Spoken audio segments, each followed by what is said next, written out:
Hey, what's up everyone? My name's Zach and you're watching the ZVP Show. If you have any interest in personal finance, how to build wealth through real estate, or how to be successful at your 9-to-5 job, you're at the right spot.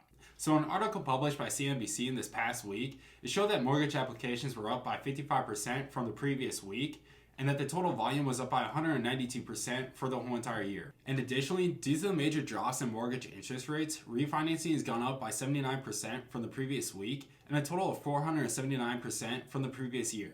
Right now, the average interest rate for a 30-year fixed rate loan of a balance of $510,000 or less is all the way down to 3.47%. So here are some reasons why many people refinance, and the reason why I ultimately chose to refinance one of my properties. So reason number one is to reduce your interest rate. So let's say when you originally bought your property that you got an interest rate of 5%, but now they dropped all the way down to 3.5%. Well, you can refinance to get that lower interest rate so you're not paying so much in interest. So in my situation, when I went to go buy my first rental property, I only had 10% to put down on the purchase. So this required me getting two loans. The first loan was a conventional 30-year loan with a 7-to-1 ARM. So this means that it was an adjustable rate mortgage that after 7 years, the interest rate can start to go up. And the original interest rate was 4.625%, but after 7 years, it could go all the way up to 10.625%, which is absolutely horrible. And the second loan that I got was for the 10% that I needed to achieve a 20% down payment for the property, and that was a fixed rate mortgage of 15 years at a 5.375% interest rate. Thankfully, when I purchased this property, it was a little bit of a wedge deal, so the appraisal came back much over what I actually purchased it at. So this put me in a position where I had over 20% equity in the property and could refinance to the higher appraisal amount with a lower interest rate.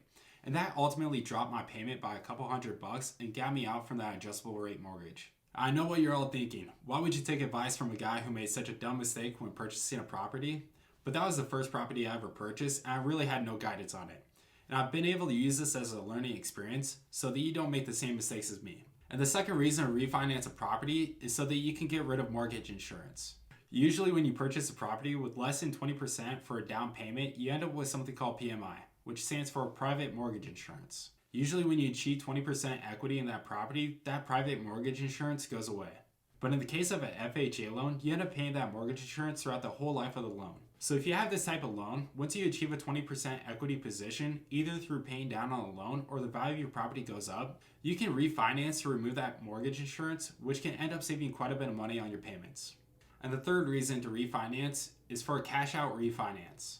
This one is more applicable to real estate investors and works a little bit like this. Let's say you own a property that's worth $500,000 and you only owe $200,000 on it.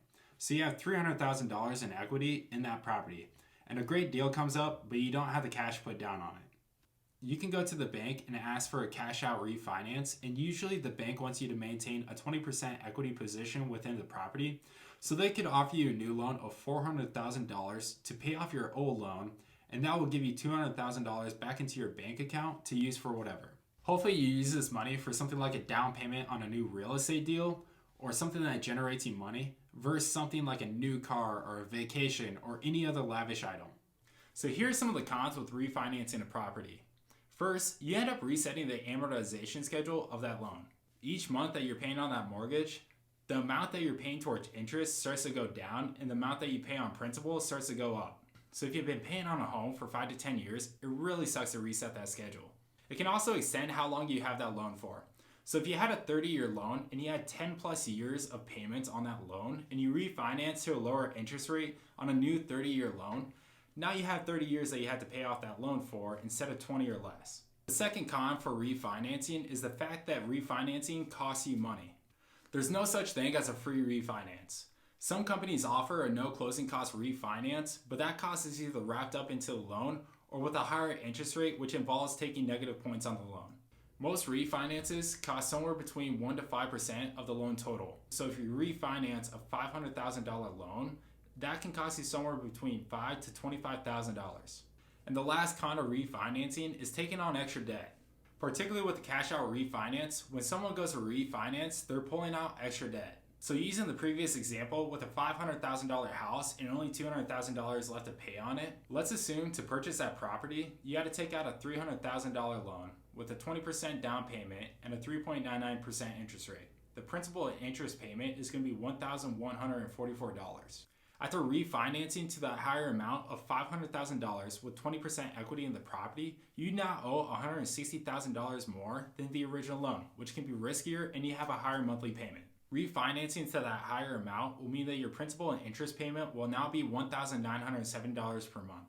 It also means that you have less equity position within that property, which translates to having less insulation in a market downturn, which is riskier. So here's some general guidance when debating whether to refinance or not. Refinancing resets the amortization schedule. So if you've been paying on a property for over 7 years, resetting that schedule really sucks, and it only extends how long you'll be paying on that property for. If you've been paying on a property for less than 5 years, usually you're less impacted by it, especially if you can get a lower interest rate like in my case. Also, refinancing costs you money, somewhere between 1 to 5% of the total cost of the loan.